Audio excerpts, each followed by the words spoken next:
You ask Tiger to solve. This deals with linear equations with one unknown.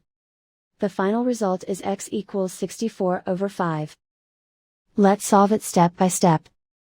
Simplify the expression.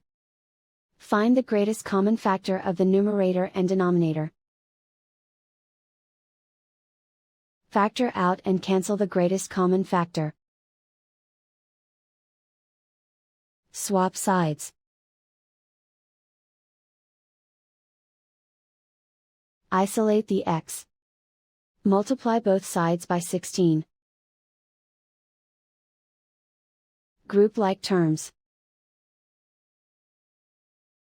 Multiply the coefficients. Simplify the fraction. Multiply the fractions. Simplify the arithmetic. And so the final result is x equals 64 over 5.